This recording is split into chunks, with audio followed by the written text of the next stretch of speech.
Uma muito boa noite a todos. E já uma dica para visão.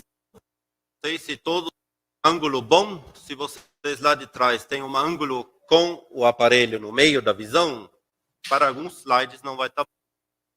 Então, mais na beirada, melhor. Esse. Na frente, tanto faz. A ideia é de estudos sobre o tema A Igreja de Deus.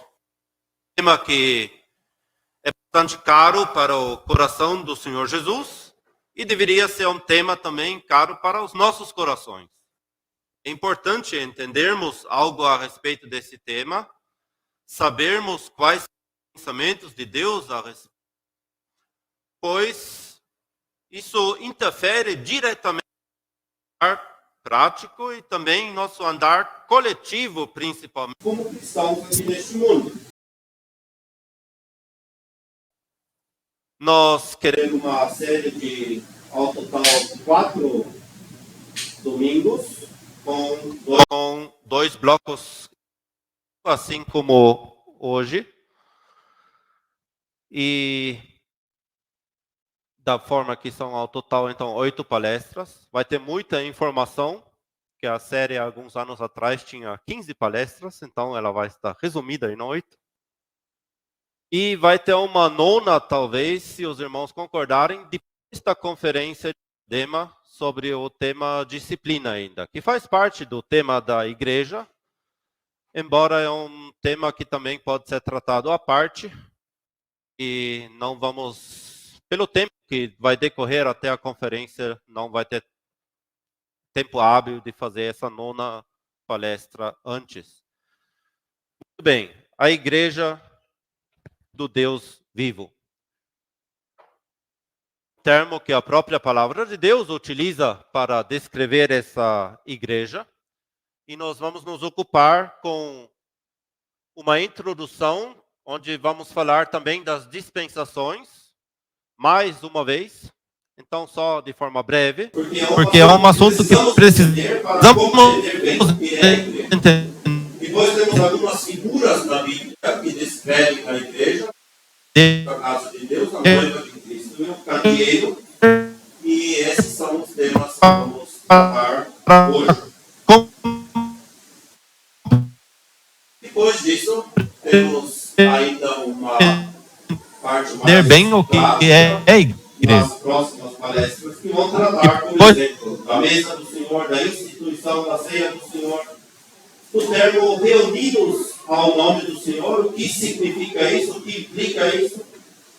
Hoje cantamos já desse nome, é importante.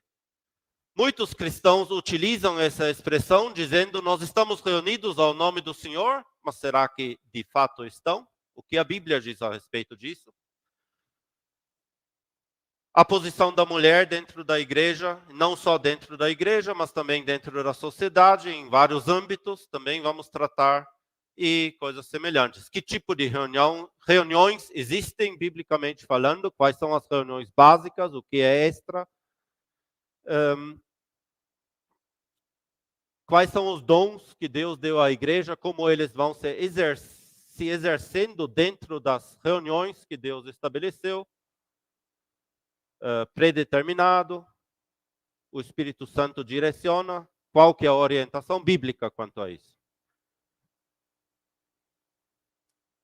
Nessa introdução, então, vamos tratar dessas figuras, o corpo de Cristo, a casa de Deus, o candeeiro e a noiva. Nessa introdução, temos que fazer uma pergunta. Cada cristão, na verdade, tem que fazer essa pergunta depois que ele tem se convertido ao Senhor. A pessoa é salva do mundo, perdido antes, agora filho de Deus, e como filho de Deus, tem um caminho individual e um caminho coletivo. Tem outros filhos de Deus que ele vai conhecendo e ele vai fazer a pergunta a esse novo cristão: que caminho eu devo andar? Coletivamente. Tem que fazer essa pergunta individual também, mas saber com quem andar, como andar. Onde que nós encontramos essa resposta? A resposta está como sempre na palavra de Deus. 1 Timóteo, capítulo 3, versículos 14 e 15, o apóstolo escreve, dirigido pelo Espírito Santo: escrevo-te estas coisas, esperando ir ver-te bem depressa, mas se tardar, para que saibas como convém andar na casa de Deus, que é a igreja do Deus vivo, a coluna e firmeza da verdade. Então, o próprio Deus, por meio do seu Espírito e seu servo, o apóstolo Paulo, afirma que o caminho para andarmos como cristãos, individual e coletivamente, também quanto à igreja de Deus, se encontra na sua palavra. O que é igreja? É um edifício lá na Praça da Sé? Não. A palavra igreja, ela vem de uma palavra grega, isso muitos aqui conhecem, que é eclésia, que é uma composição de duas palavras, ek e eclésia. Ek significa para fora, e eclésia vem de um verbo chamar, portanto, chamado para fora. Então, a igreja, uma eclésia, são pessoas que são chamados para fora de um ambiente para dentro de outro. Era um conceito bem conhecido também já naquela época, que a Bíblia aplica essa mesma expressão, por exemplo, à congregação de Israel no deserto. Eles eram chamados para fora do Egito, para dentro de um novo ambiente. Também naquela época esse termo era usado para uma assembleia de um município, por exemplo, uma assembleia legislativa, etc. Pessoas chamadas para dentro do seu ambiente, para fora daquilo, dentro de um outro contexto, uma outra obrigação. A Assembleia dos Eleitores, por exemplo, também era uma eclésia. Então, o termo em si é um termo neutro. E a Bíblia se utiliza desse termo para descrever algo completamente novo que até então hoje chamamos em português de igreja. E igreja, a igreja de Deus, não é igual a Israel. Um princípio importante a ser observado, porque essa ideia de que a igreja seria uma continuação espiritual do povo de Israel. E se você pensar assim e aplica simplesmente as coisas do Antigo Testamento, então para a igreja, você incorre automaticamente em erros.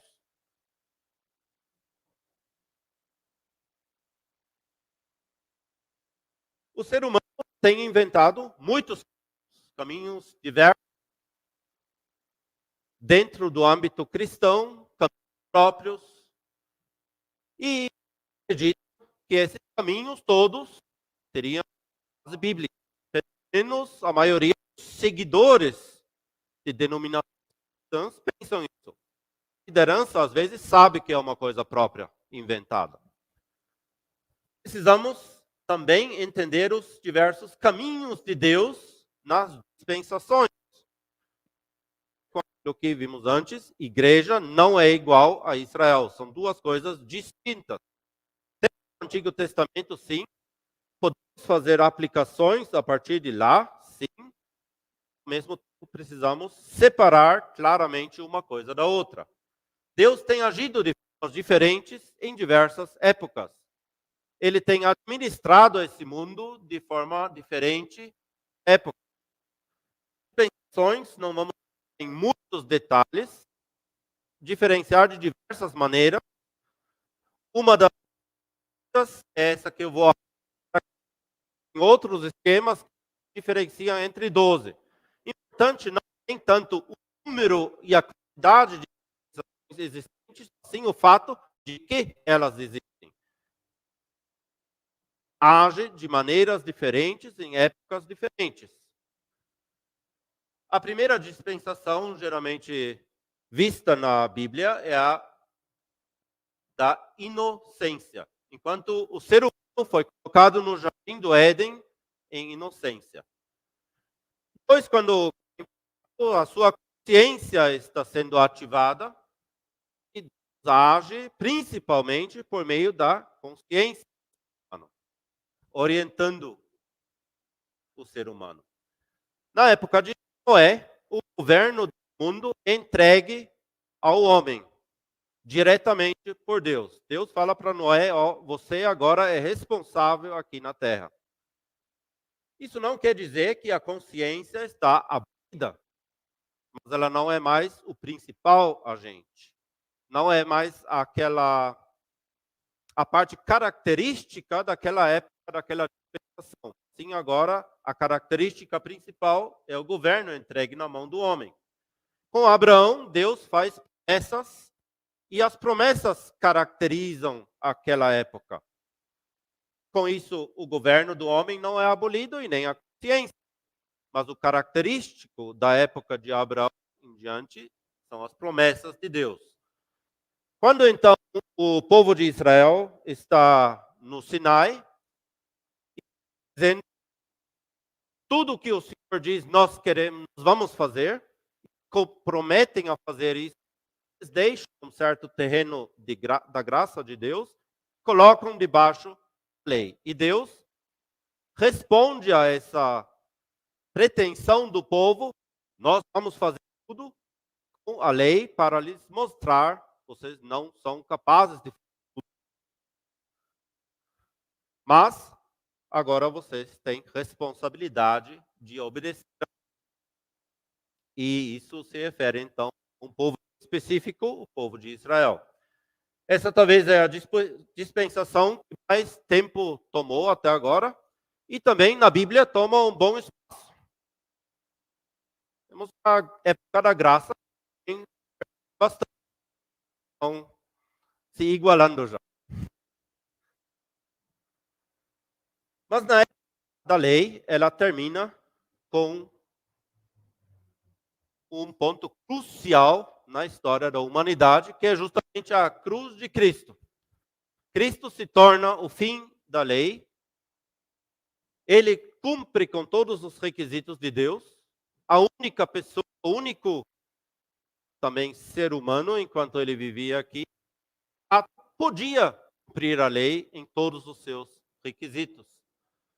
Depois entra a época da graça, a época da igreja, onde a graça é a principal característica.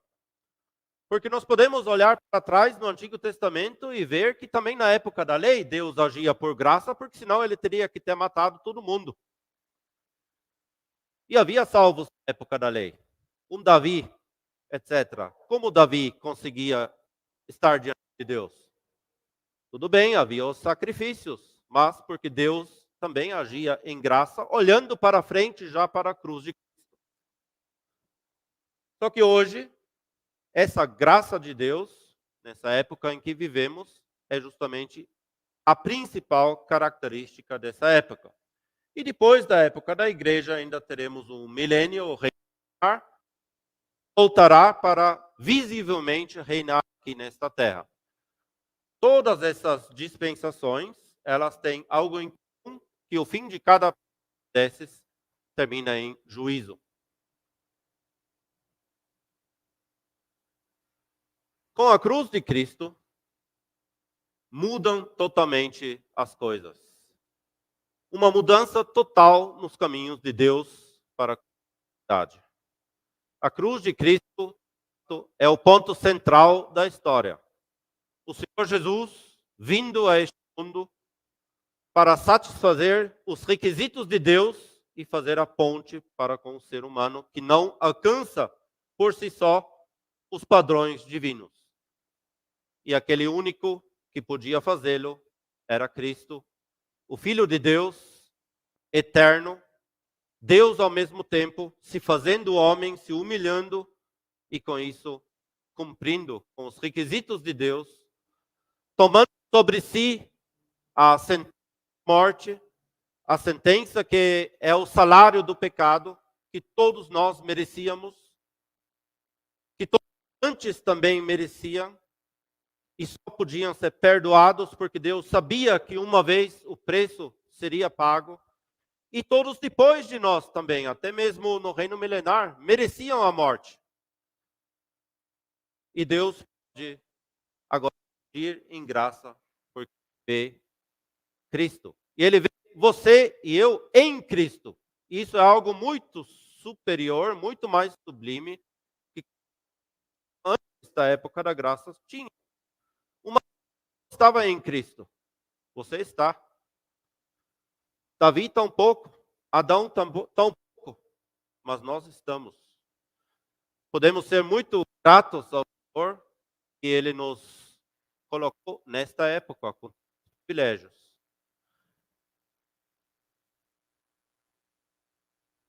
E essa época é também, então, a época dessa igreja. Esse conjunto, todos os verdadeiros salvos. E a Bíblia mostra essa igreja de Deus sob essas 4 figuras principais. Tem outras figuras menores, vamos tratar. O corpo de Cristo, a casa de Deus, os candeeiros e a noiva.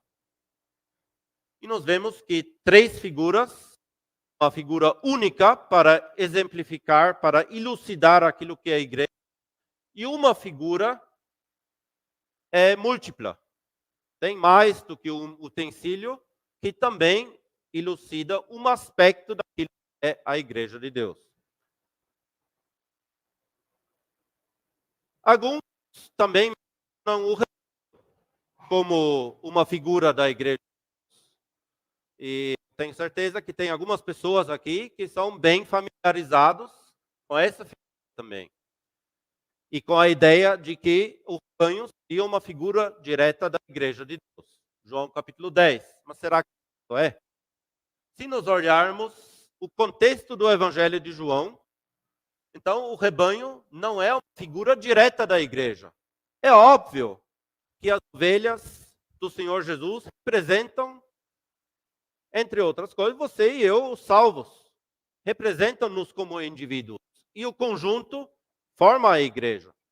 A ênfase no Evangelho de João está em outra coisa.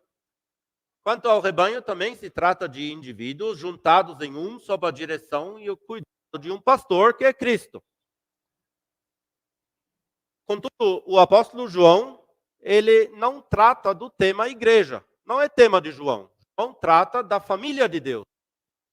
E para e mostrar um pouco mais a respeito desse aspecto do conjunto dos salvos, família de Deus, ele tem do exemplo do rebanho. Ele enfatiza esse exemplo e enfatiza um pouco mais o indivíduo e nem tanto o conjunto. Embora temos um rebanho, o rebanho nitidamente é formado de muitas ovelhas. Você bate num rebanho de ovelhas, você não vê unidade direta. Você vê um conjunto de indivíduos. Essa que é a ênfase em João. Quando falamos da igreja, a ênfase está mais no conjunto como uma unidade. E alguns outros aspectos que nós vemos nas diversas figuras. Por exemplo, no corpo de Cristo. Ali nós temos a união, unidade indissolúvel do próprio com a igreja, com o corpo aqui na terra. Inclusive chama esse conjunto de todos os salvos com a cabeça de o Cristo. E podemos comparar isso com essas figuras. Esse aqui, será que é um corpo completo? Falta uma coisa, né? Ops, esse não falta, mas essa cabeça sim falta. Só com a cabeça, o corpo é completo. A cabeça sem o restante do corpo não é completo. E o corpo sem a cabeça tampouco é completo. Falta o central de comando. E é muita graça da parte de Deus que Ele nos vê tão intimamente ligado com Cristo que Ele chama todo esse conjunto, você e eu, juntos com a cabeça Cristo, de o Cristo, ou o corpo de Cristo. É como Deus querendo dizer de alguma maneira, meu filho não está completo sem vocês. E vocês menos ainda estão completos sem o meu filho. E tem outra coisa também, Cristo como cabeça, sabemos que o nosso corpo, sem a função da cabeça, do cérebro, não funciona muito bem. Se tem algum defeito aqui, que seja festa no corpo, de alguma maneira, não falta coordenação central. Então a igreja é um corpo com um centro, com uma central de comando. Só que essa central de comando não é humana, mas sim uma pessoa, Jesus Cristo, que agora está ali. Esse corpo de Cristo, como ele surgiu neste mundo? Primeiro, alguns pontos negativos.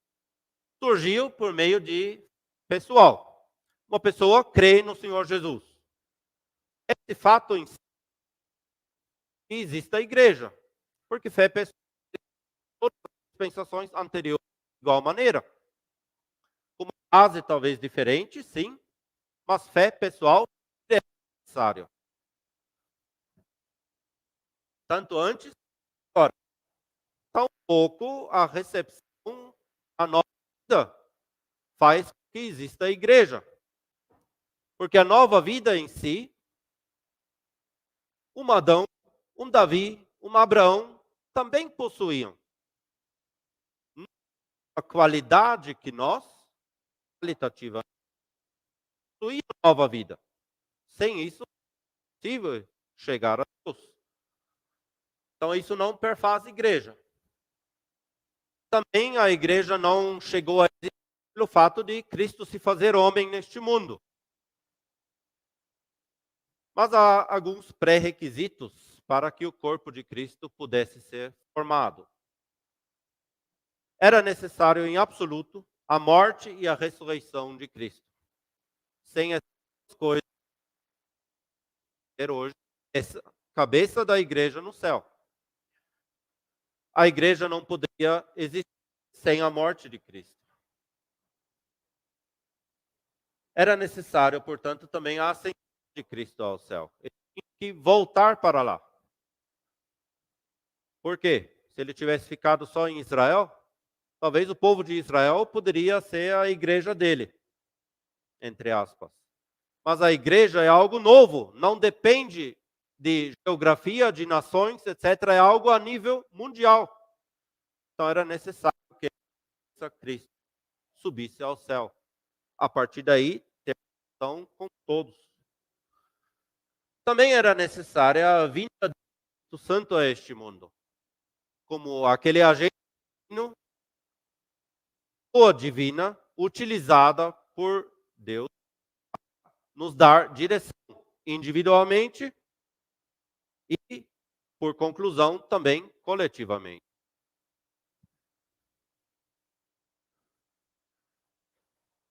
A igreja, o corpo de Cristo, está sendo mencionado em 4 epístolas, em Romanos, capítulo 12, versículos 4 e 5.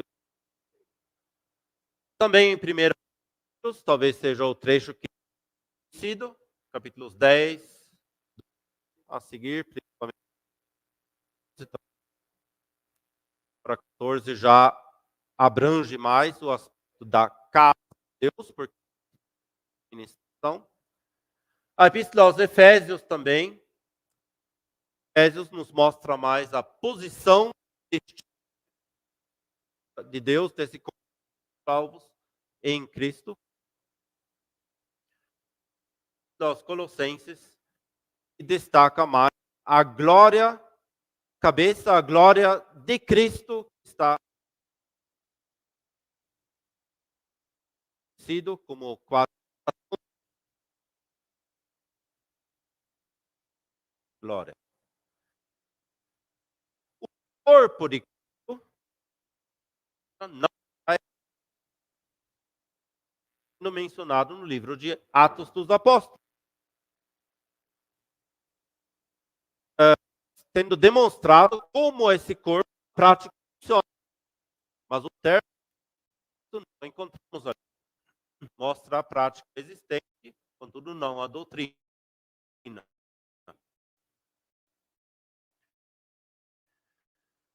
talvez podemos até ler rapidamente esses 2 versículos.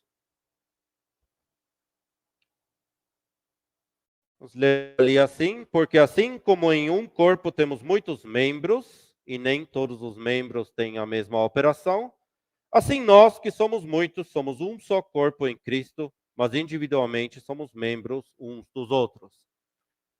Temos essa clara comparação, esse claro paralelo traçado, do próprio corpo humano, como paralelo, como uma daquilo que é Cristo e a igreja, Cristo e os membros na terra. Não no sentido de uma membresia de alguma organização que seja, não existe um hall de membros, como se fosse uma associação humana. Essa pode até existir para fins de um prédio, não para o corpo de Cristo em si. O membro no corpo de Cristo é o dedo na mão, ele não precisa se registrar para ser dedo. Sente falta quando ele está ali. E assim o corpo de Cristo também.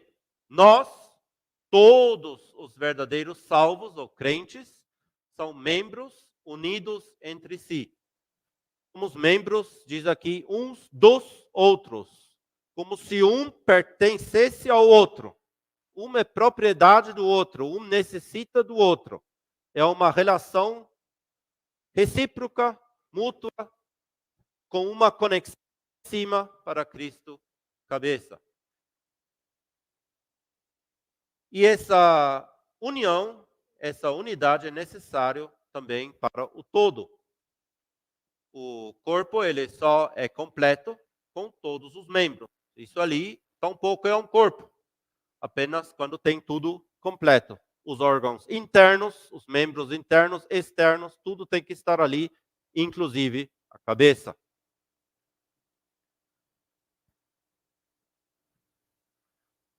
Já em 1 Coríntios 12, versículos 12 a 13, nós temos mais um indício que esse corpo de Cristo tomou forma então nesta terra.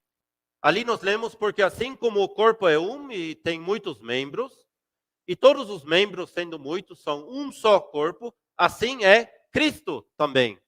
Vejam ali esse paralelo entre o corpo completo com o termo Cristo. Pois todos nós fomos batizados em um Espírito, formando um corpo, quer judeus, quer gregos, quer servos, quer livres, e todos temos bebido de um Espírito. Ou também poderíamos traduzir: a todos nós foi dado a beber de um Espírito.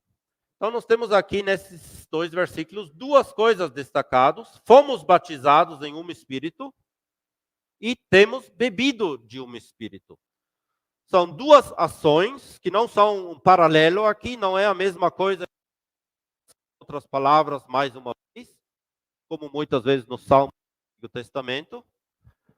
Mas sim, o Cristo, ele surgiu uma vez lá no passado, no livro de Atos, no capítulo 2, naquele dia de Pentecostes, onde todos que estavam ali, aqueles salvos, foram batizados em um Espírito.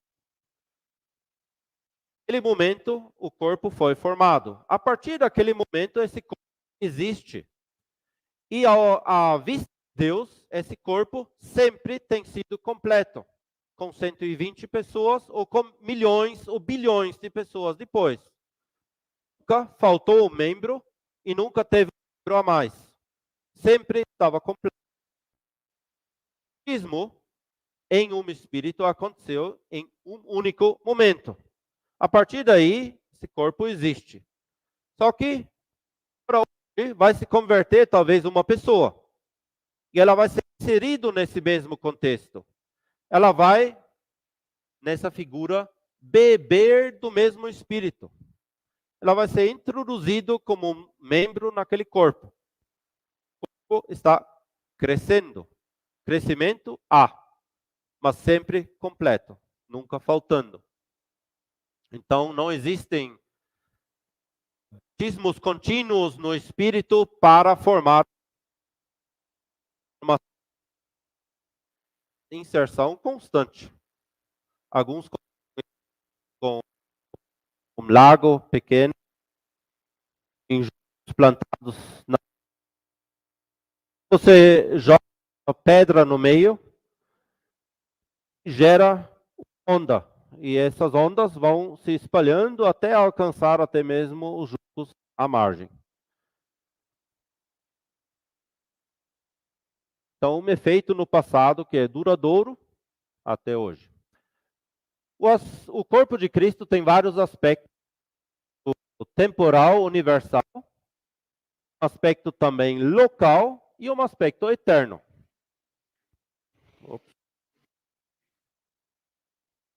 O temporal, em 1 Coríntios 12, que a esse corpo pertencem todos, em Atos 2, o Espírito Santo desceu nesse batismo, e o arrebatamento, que ainda é futuro, hoje, dentro desse espaço de tempo, todos os salvos formam esse corpo completo na Terra em um dado momento. Então, todos os verdadeiros salvos vivos hoje perfazem nesse momento o corpo de Cristo na Terra. Não existe, portanto, uma confederação de igrejas locais totalmente autônomas e independentes. De uma igreja local, no sentido de cada igreja local ter o direito de colocar as suas próprias para a sua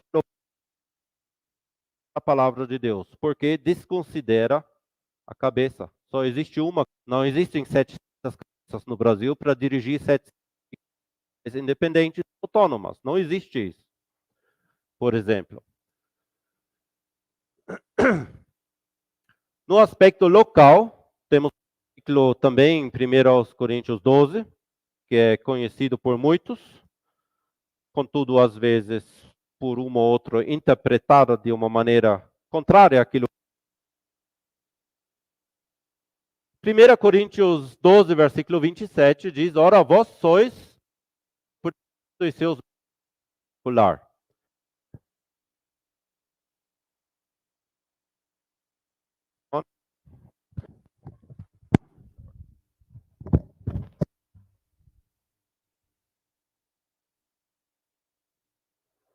No texto original, o artigo definido o não existe em nenhum único manuscrito antes da palavra corpo. Então, eu não sei por que os tradutores inserem simplesmente o artigo. Provavelmente porque pensam que é um português melhor. Que o português melhor, às vezes, é uma linguagem divina pior.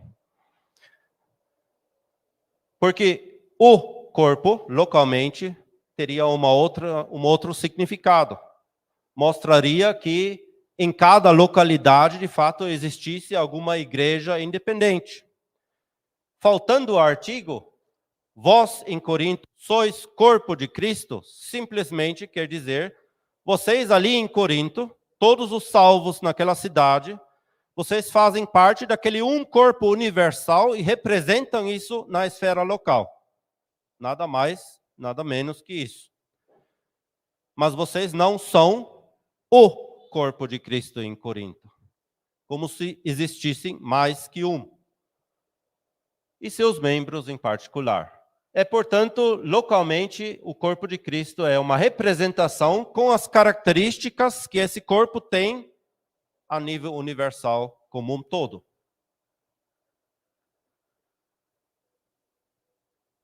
Temos aqui o aspecto universal, que são todos os salvos em toda a terra, em um dado momento. Hoje, por exemplo, nesse momento, todos os salvos vivos, formando esse corpo de Cristo universalmente, no mundo inteiro. E isso se reflete nas diversas localidades, onde quer que estejam neste mundo, como todos os salvos em um dado lugar formam a representação do corpo de Cristo localmente. Isso acontece, então, em várias localidades. Mas todos esses salvos fazem parte desse um corpo. Eles não podem se separar daquilo. como realizamos isso hoje na prática? Já falamos que o ser humano tem inventado muitos caminhos. Existe a cristandade como um todo. Dentro da cristandade, temos, às vezes, confederações de denominações que são compostas pela congregação A1, A2, A3, etc., daquela denominação, uma outra. Todos eles são cristãos, mas eles se destacam dentro da cristandade por suas próprias regras, por suas ideias, por suas diretrizes, que às vezes são baseadas na Bíblia. Não é sempre só invenção humana. Mas também tem outros cristãos que dizem, não, isso aqui é errado. Mas a gente tem que ficar independente, formando denominações à parte.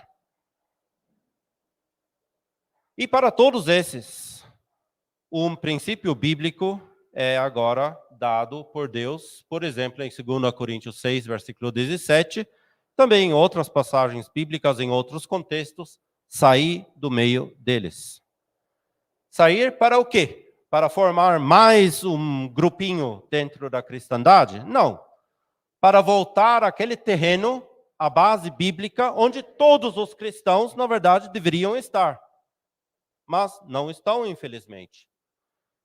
Então, se você se encontra em um desses pontos, Deus está me dizendo e dizendo a você, sai de lá e volta para o terreno que eu estabeleci, para a base bíblica, que é a expressão ou testemunho da igreja naquela localidade. A base bíblica é a expressão, o testemunho da igreja numa localidade, sair do meio deles, já vimos. E por isso também hoje não podemos dizer que nós somos a igreja local, numa localidade. Se nós, irmãos, aqui afirmássemos, seja verbalmente, seja numa carta de recomendação ou num anúncio de uma conferência, assinando a igreja local em Diadema, nós estamos mentindo.